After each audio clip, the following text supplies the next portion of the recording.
Final topic is on the economy. Chris Keating will start us off. Ms. Bysiewicz, how can the United States and Connecticut facilitate bringing back the manufacturing jobs that are the backbone of our middle class? Connecticut has a strong history of manufacturing, and I would start by getting rid of the loopholes that we have in our federal law that actually encourage American manufacturers and Connecticut manufacturers NAFTA, which has helped us lose more than 1 million manufacturing jobs in our country, and create a system that's a level playing field.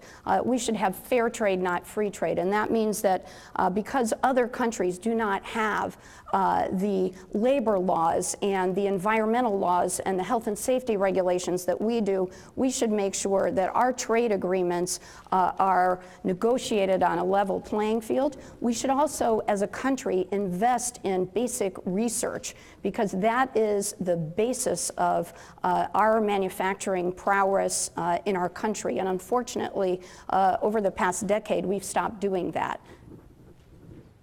Mr. Murphy.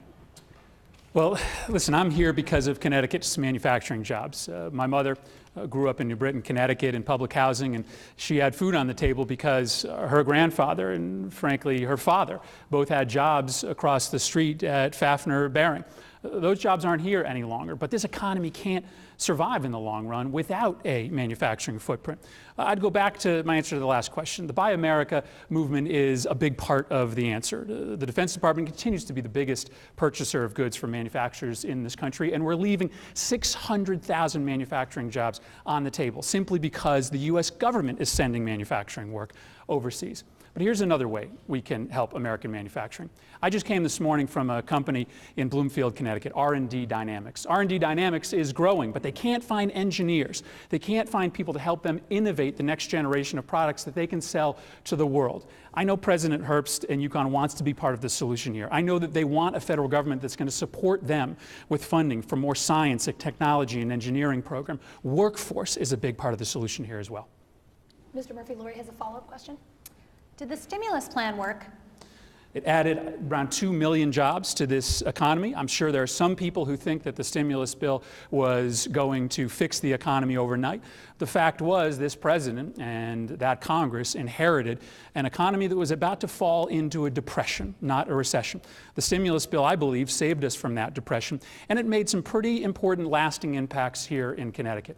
I now have healthcare consumers in Torrington, Connecticut, and in Danbury, Connecticut, who are being served with healthcare for the first time in a long time because of health centers that were set up through the stimulus bill. There are companies growing renewable energy jobs throughout Connecticut because of grants they got through the stimulus bill. There are families that were able to make ends meet because of the tax breaks that they got through the stimulus bill. There are people who set up unrealistic expectations for that legislation, but it was right-timed and right-sized for an economy that needed to be saved at that moment. Mr. Ta, what should be done about manufacturing in Connecticut? Well, we often think of this question in terms of protecting our manufacturers and protecting our jobs, and I think that's important. But I think what's more important is getting on the playing field with them and helping them compete in a global and dynamic world. Now, we've all visited various manufacturers across the state. I visited B&B Manufacturing in Winsted, Connecticut. And what I learned from B&B is they machine parts for Pratt & Whitney. They've got big CNC machines in their facility. They've got 50 employees. They want more, but they're having trouble finding the kids to come in so they can train them to man those CNC machines, which are now quite complicated. We need a national investment in our vocational and technical high schools. We've got 17 here in Connecticut. We're not going to be able to compete in the global marketplace unless our kids are prepared. That also includes universal pre-K for all of our students. So they're ready to learn when they go to school. And we need to build 5 new science and math academies across the state in the next 10 years to prepare our kids for those jobs of the future. Mr. Tong, Chris Keating has a follow-up question.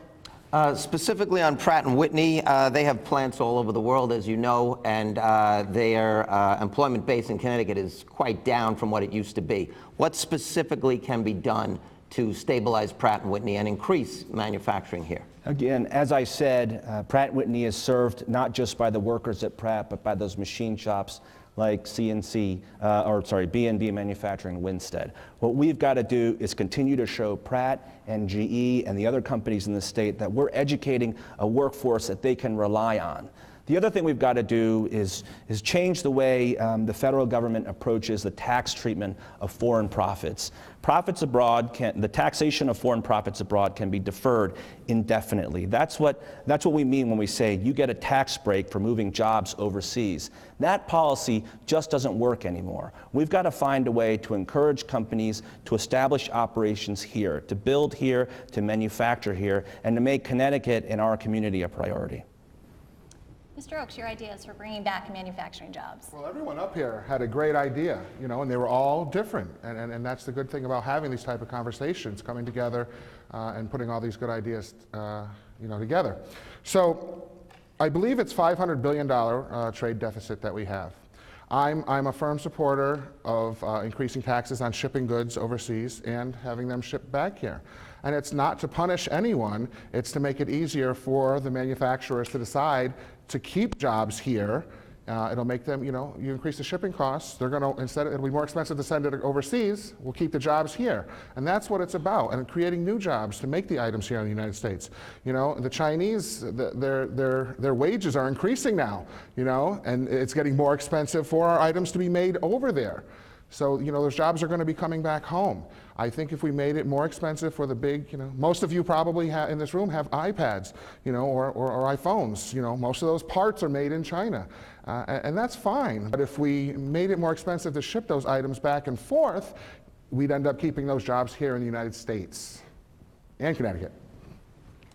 Mr. Oakes, Chris Keating has a follow-up question. Mr. Oakes, what are your views on potentially increasing the research and development tax credits, which is an important issue here in Connecticut? I am 100% behind increasing, I think I've actually written this on MatthewOakes2012.com, increasing it especially and making it fair for small businesses to enjoy that tax. It also will help them increase the potential, to hire new people. Research and development, right now it's not as fair for some bigger businesses as opposed to the smaller businesses. And I'm not one of the guys that says, rah, rah, rah, big business is evil. I'm saying put everybody on an equal playing field. If you're going to do for one, it should be equal for the smaller businesses also. And that would, increase the employment here in Connecticut.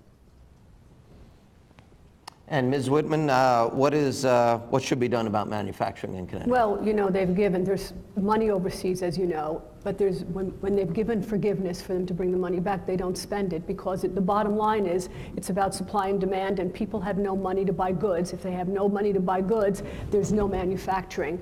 And so I have this idea about bringing money to buy goods. How about the $30 billion that this congressman just pledged to Israel, a country that is not impoverished? If we brought Connecticut's portion back here, which is $600 million to fix our bridges, our roads, our schools, suddenly there'd be all this money going to people who have jobs to then put it into the economy. Manufacturing would improve. It would just improve the overall scenario, make us more safe in the world, because while we keep throwing money at that country, they will never sign, they will never resolve their domestic problem, a domestic problem that, according to Mr. Fitzgerald at the 9/11 Commission hearings, is the reason why we had 9/11. When asked by Congressman Lee Hamilton, why did they attack us? FBI agent Fitzgerald said, because they feel sympathy for the Palestinians. All right, thank you all very much. We're going to take another quick break, but we are going to return with more questions for the candidates from Von der Maiden Hall here at the University of Connecticut.